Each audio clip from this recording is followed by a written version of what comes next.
Olá, amigos do Notícias Agrícolas, no ar, mais um boletim de mercado olhando para a movimentação da soja lá em Chicago. A gente viu hoje que o mercado acabou encerrando com leves altas aí nos principais vencimentos, altas mais fortes aí para os primeiros vencimentos. Novembro, por exemplo, subiu 4,5 pontos, contra maio de 2024 que subiu apenas 0,25.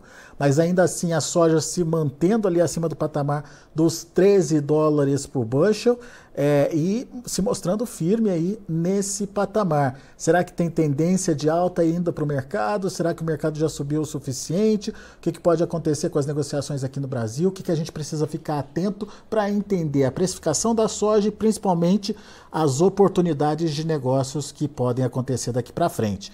Para nos ajudar nessa análise, o meu amigo Mário Mariano, diretor comercial da AgroSoia, Novo Rumo Commodities. Seja bem-vindo, Mário. Obrigado por estar mais uma vez aqui com a gente.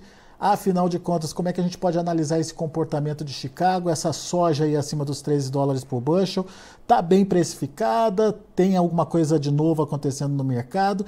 E essa mudada de chave aí nos últimos dias, voltando a ter esse viés um pouco mais altista aí nos preços, veio para ficar, Mário? O esmagamento nos Estados Unidos faz parte desta mudança que melhorou os preços na Bolsa de Chicago, assim como o relatório USDA do último final de mês, indicando aí, aliás, no começo do mês, indicando uma produção reduzida na soja e no milho americano. Também tem uma consolidação de exportações mais recente nos Estados Unidos, que acabou culminando nessa melhora de preços por conta de conflitos geopolíticos. Boa tarde, Alexander. Boa tarde, nossos amigos do campo. E aqui estaremos juntos por algum período para tentar levar a vocês esse fio condutor de informações que chega para mim com temas que são bastante interessantes para a condução de preços na Bolsa de Chicago, Alexander.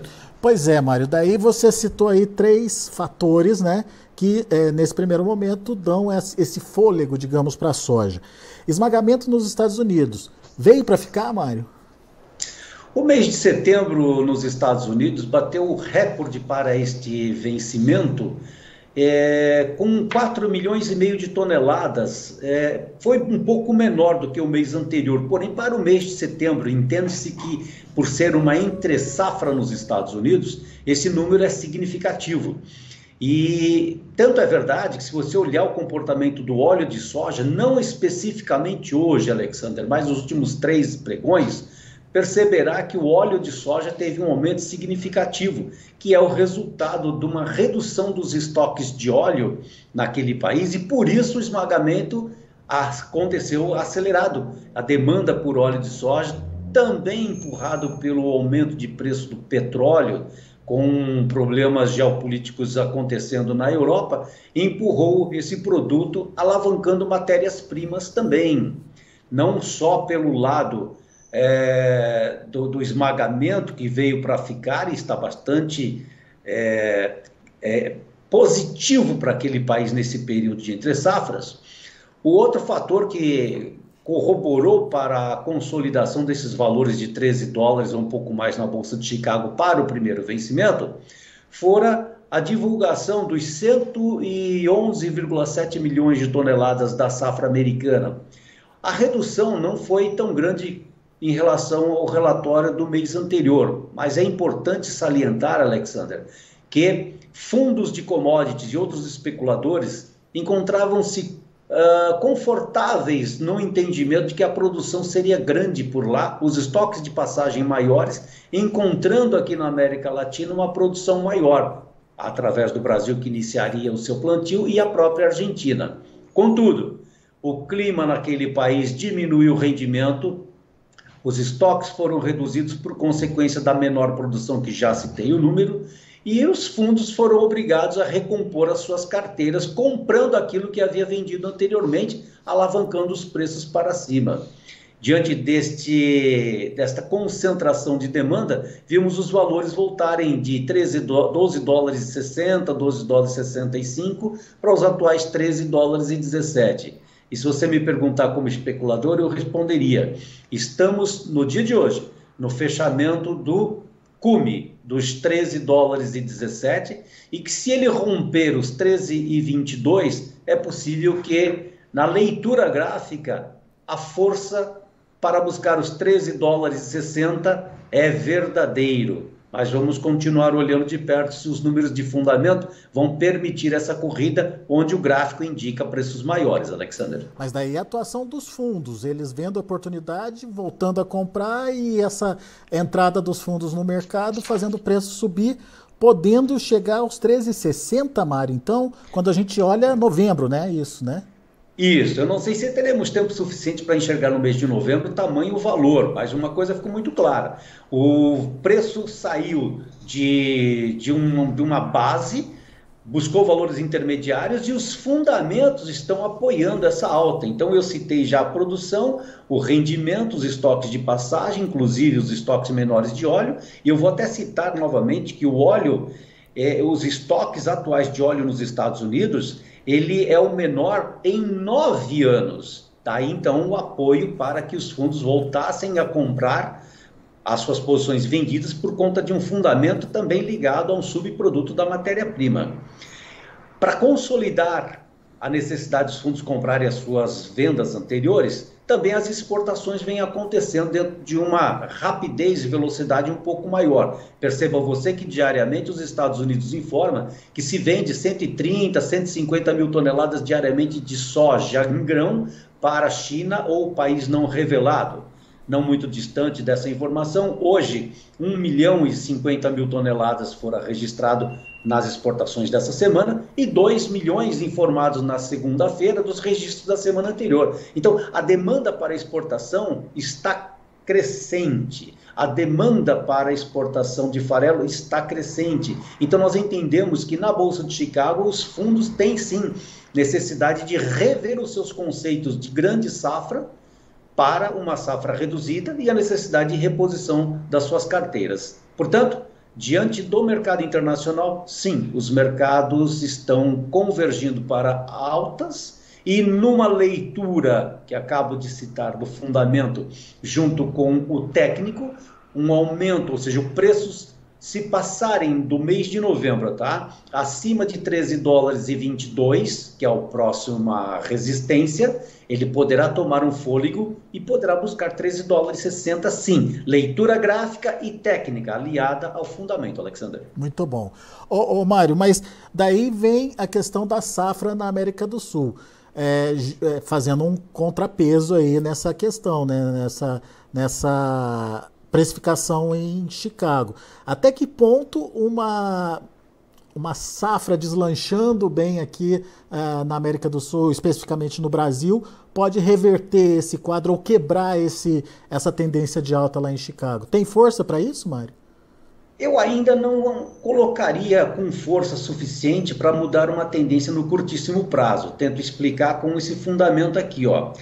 A ausência da Argentina na venda de farelo e essa redução de participação da Argentina como maior participante de vendas de farelo global, ela indica que a sua safra não só foi reduzida, como seus problemas locais, políticos e financeiros também têm se ausentado na oferta de farelo de soja. O Brasil e os Estados Unidos acabaram ganhando esse espaço. Os Estados Unidos, mais recentemente, por ter uma logística e estar mais próximo da China, acaba ganhando um mercado que fez com que a saída desse produto fosse mais rápida do que o Brasil. O Brasil está tendo problemas climáticos nos portos e acaba criando um congestionamento não só para embarques de farelo, mas também como o soja, grão e outros produtos. Portanto, os chineses voltaram a comprar de mão para boca numa velocidade maior nos Estados Unidos por conta de uma logística mais lenta aqui na América do Sul. Porém, a América do Sul, ela começa a dar moldes de uma produção que está sendo instalada. O Brasil, por exemplo, está plantando aí, nesse momento, ao redor de 20%, 21% da sua futura produção. Há quem divulgue no campo 164, 165 milhões de toneladas, e outros outras previsões medianas, tá? Entre 162 e 163 milhões de toneladas. É o que o USDA, o relatório americano, divulgou recentemente, e também a própria Conab do Brasil.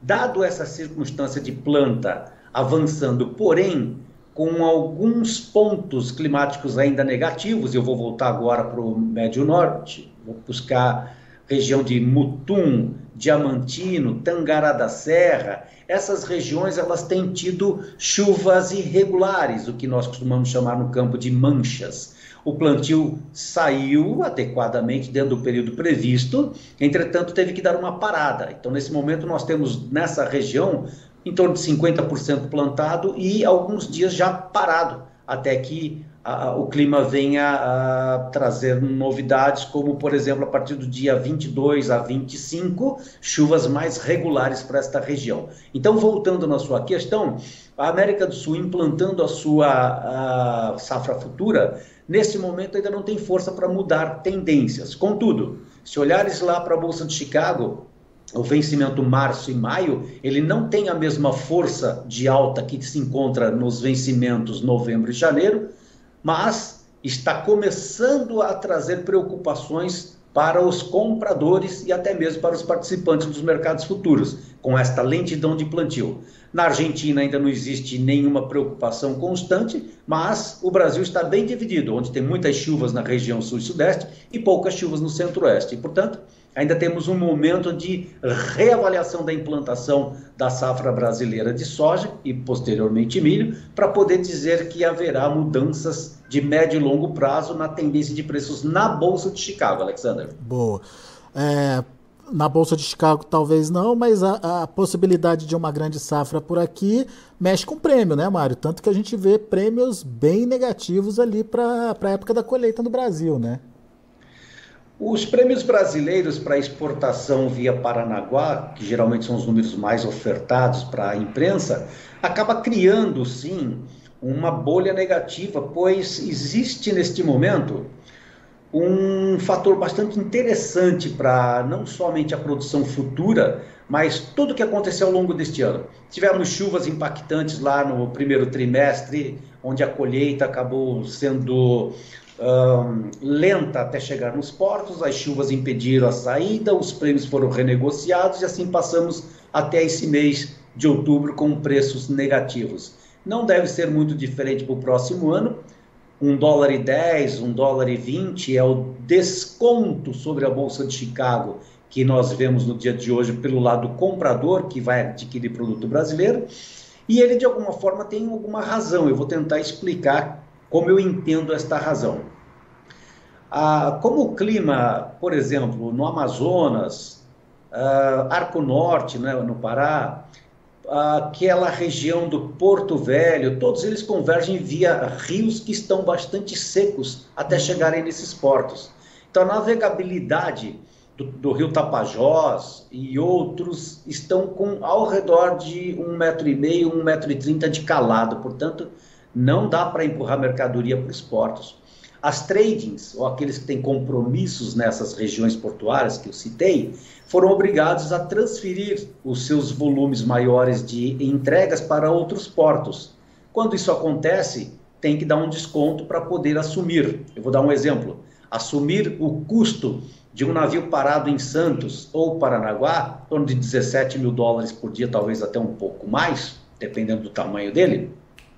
Quando os navios lá do Arco Norte, até mesmo do Amazonas, enfim, desses berços que são privados, acaba carregando num período mais curto, portanto, ele teria um ganho nesse seu berço, o que não tem nesses outros portos do Sul e Sudeste. Portanto, o desconto criado na renegociação desses compromissos acaba pressionando os prêmios de vencimentos mais longos. Por isso estamos vendo nesse momento ainda $1,10, $1,20 de desconto, mesmo para as entregas lá no mês de março e abril de 2024. Até porque, Alexander, não só o volume de produção brasileira aqui, embora possa não ocorrer na proporção de 164 ou 162 milhões de toneladas, ele deverá se encontrar com os estoques que estamos carregando deste ano para o próximo. Veja onde eu quero chegar. O esmagamento brasileiro, ele está na ordem de 36 milhões de toneladas. Eu até quero corrigir, 32,6 milhões de toneladas. Esse volume é 5% menor em relação ao ano passado. Mas por que isso está acontecendo? Porque já citei o caso de navegabilidade de alguns rios e também a exportação ela tomou um caminho de volumes e as indústrias acabaram vendendo seus estoques para fazer manutenções agora durante os meses de setembro e outubro. Isso eu estou generalizando a nível de centro-oeste, ok? Uhum. Portanto, os estoques do Mato Grosso, maior estado produtor, assim como o sul e sudeste, acaba convergindo para um volume maior e acabou pressionando os prêmios para exportação deste ano para o próximo. Onde eu quero concluir que o aumento de estoque é grande, porque não é somente na soja, nós temos um mercado de milho também, que está sendo empurrado estoques de uma safra para outra. Então eu vejo que os compradores estão confortáveis em indicar preços para produtos da América do Sul com preços menores, portanto os prêmios caem por conta desses fatores, Alexander. Boa. Mário, a gente então tem Chicago positivo, ou pelo menos com essa perspectiva de alta, principalmente com a necessidade dos fundos de estarem ali alimentando as suas posições. A gente tem esse cenário, por enquanto, negativo para o prêmio. Estou falando dos fundamentos que precificam a soja aqui no Brasil. Como é que você vê o dólar e qual a atuação do dólar na composição aí dos preços aqui no Brasil, dos preços em reais? Pode ser um facilitador ou vai ser um balde d'água em cima dos preços aí, Mário? Essa resposta ela é muito fácil de entender sobre uma tendência de curto e médio prazo, na minha opinião. Conversamos já a respeito das taxas de juros nos Estados Unidos e aqui no Brasil. Então, para mim, fica muito claro que, caindo as taxas de juros no Brasil, se prevê uma redução de 0,5% da taxa Selic para a próxima reunião do cupom Banco Central. E estamos vendo os maiores aumentos de taxas de juros para títulos americanos nos Estados Unidos. Os títulos de 30 anos está beirando 5%. Aos títulos de 10 anos, 4,9%. É o maior, ou melhor, é a maior taxa de juros nesses títulos em 16 anos. Então, na minha concepção, fica assim: um investidor com recursos aqui no Brasil e que vê a taxa de juros caindo e ele quer uma segurança para o seu dinheiro, ele começa a voltar os seus recursos para os Estados Unidos nesse aumento de taxa de juros para os títulos governamentais. Isso mostra, portanto, que a saída de dólares do Brasil para investimento nos Estados Unidos em taxa de juros converge para um aumento de preços do câmbio aqui no Brasil. Portanto, encontramos uma possível e suporte de preços nessa tarifa cambial, como temos visto recentemente. Após bater 5,21, 5,22 no dólar à vista, estacionou agora em torno de 5,05. Portanto, eu vejo que apenas este lado, este caminho de alta de juros nos Estados Unidos e a redução de juros no Brasil já traz uma resposta para a sua pergunta, que encontraremos potencialmente alta do dólar aqui no Brasil, Alexander. Então, são dois fatores positivos contra um negativo que, por enquanto, é o prêmio. Dá para dizer que em reais também temos um viés de alta, então, Mário? Ou ainda é cedo para comemorar? O viés de alta ele existe na área cambial. Eu não sei se totalmente essa vantagem será repassada ao produtor, com vistas a uma preocupação que eu encontro recentemente. As vendas de soja desta semana para as indústrias, pelo menos na região mato-grossense, indicaram alcance de fábrica dessas compradoras para dezembro. Então, até segunda e terça-feira, os negócios foram dirigidos para entregas no mês de novembro. Agora as fábricas estão recebendo propostas e aceitando desde que as entregas e o pagamento se encontrem no mês de dezembro. Então me preocupa sim, porque nós temos um estoque de passagem, agora quem determinar vendas está correndo o risco de ser aceitas apenas com entregas no mês de dezembro. Então isso talvez acabe tirando a vantagem do produtor, pois qual será o tamanho da taxa cambial ou o valor dessa venda desse ativo para o recebimento no mês de dezembro. Eu não consigo admitir nesse momento. Então, talvez esse repasse da alta cambial possa não atingir essa estratégia de negócio de quem tem ativo disponível para venda, Alexander. Bom, enfim, é ficar de olho no que o mercado vai trazendo de novidade. Afinal de contas, cada dia é uma coisa diferente, né, Mário?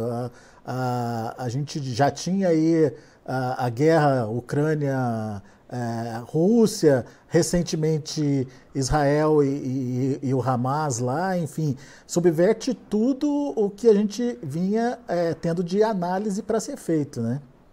É uma boa lembrança, inclusive, esse tema, pois a recente explosão, vou usar esse termo, no porto de Danúbio, acabou criando uma preocupação grande sobre o trânsito de barcos, navios, quero dizer, naquela região do Mar Negro, por conta do fluxo de grandes volumes que tinham negociado naquela região de trigo e milho. Eu estou chamando a atenção de trigo e milho, Alexander, por duas razões. Se olhares lá na Bolsa de Chicago para esses dois produtos, eles estão em alta. Por quê? O milho ucraniano estava sendo vendido para a China com desconto de 17, 18 dólares sobre o preço brasileiro. Então, em torno de 255 dólares por tonelada. E o Brasil com uma tarifa um pouco maior, ou pelo menos o produto brasileiro chegando por um preço maior. De repente, esse produto ucraniano deixa de ser comercializado por duas razões. Uma, porque ele era da safra 2022 e deu problema de qualidade no destino chinês. Por outro lado, o trânsito dessa mercadoria numa região conflitante de guerra acaba tirando também, possivelmente, um fluxo maior de navegação, porque as indústrias de seguro acabam tirando ou aumentando o prêmio, o custo, né, desse seguro, ou reduzindo a sua oferta de seguro para esses navios. E os embarcadores também diminuem a sua oferta de navios porque temem que possa ter algum problema com as suas embarcações. Isso, portanto, acabou criando, sugerindo, supondo ou pressupondo que a demanda novamente cairia para os estoques americanos de milho e de soja. Por isso, a procura aumentou na Bolsa de Chicago e os preços subiram significativamente. Então, a guerra que dá continuidade entre Rússia e Ucrânia acabou convergindo, direcionando e pressupondo que a oferta estaria nos Estados Unidos de maneira mais apropriada. Não muito distante, atualmente Israel, num conflito de guerra bastante significativo, acaba também criando uma condução de aumento de demanda para os Estados Unidos, principalmente porque temos um mercado de petróleo que vem subindo, né, com essa situação, e acabou envergando o óleo de soja e com os estoques atuais nos Estados Unidos num período de entre safra com uma demanda maior, os mercados subiram. Então sobe na Bolsa de Chicago por essas razões e algum desconto é dado no prêmio de exportação de algumas origens e no Brasil não fora diferente, Alexander. Muito bom. Mário Mariano, meu amigo, obrigado mais uma vez pela participação conosco aqui no Notícias Agrícolas. Sempre bom te ouvir. Volte sempre, Mário. Muito bom estar com vocês. Até um próximo encontro, Alexander. Tchau, tchau. Até mais. Tá aí Mário Mariano, diretor comercial da AgroSoia, Novo Rumo Commodities, aqui com a gente, trazendo a análise dele e as perspectivas dele em relação ao que pode acontecer com o preço da soja. Olhando basicamente para Chicago, a atuação dos fundos vai ser muito importante nesse momento para a gente saber até aonde o mercado pode chegar. Tecnicamente, o Mário explicou que esse mercado pode buscar aí os 13 dólares e 60, graficamente falando. No caso aqui do Brasil, outro fator positivo, além dessa alta em Chicago, seria o dólar, por conta da redução da taxa Selic por aqui e a continuidade da elevação dos juros lá nos Estados Unidos. Isso tudo faria uma composição para ajudar a elevar o dólar por aqui, o que, no final das contas, também é benéfico para exportação. Daí fica a questão do prêmio que nesse momento está negativo para quem quer vender lá na frente, lá adiante na hora da safra, e esse prêmio negativo acaba aí comendo ou tirando cerca de $1, $1,15 por saca negociada. É isso, vamos esperar para ver o que vem pela frente. Agradeço a sua atenção e audiência. Deixa eu passar rapidamente como encerraram as negociações lá na Bolsa de Chicago. Você acompanha comigo na tela. Novembro subiu 4,5 pontos a 13,15. Janeiro 13,31, 2,5 de alta. Março ficou estável nos 13,40 e o maio 13,51, alta de 0,25. Vamos ver o milho? Para dezembro, 5 dólares e 5 centes por bushel, alta de 13 pontos. Para março, 5 dólares e 17 centes por bushel, 10,5 de alta. Para maio, 9,5 de alta, 5 dólares e 24. E o julho, 5 dólares e 28 centes por bushel, 9 pontos de elevação. E para finalizar, a gente tem o trigo. Trigo também subindo bem. Dezembro, 13 pontos, quase 14 de alta, 5 dólares e 94. Março, 6,19, 11,75 de alta. Maio, 6,34, alta de 10 pontos e meio. E o julho, 6,47, subindo 9 pontos, mais 25. Muito bem, são os números de finalização dos preços lá na Bolsa de Chicago. A gente vai ficando por aqui. Agradeço muito a sua participação aqui com a gente, a sua audiência aqui com a gente no Notícias Agrícolas. Notícias Agrícolas, informação agro-relevante e conectada.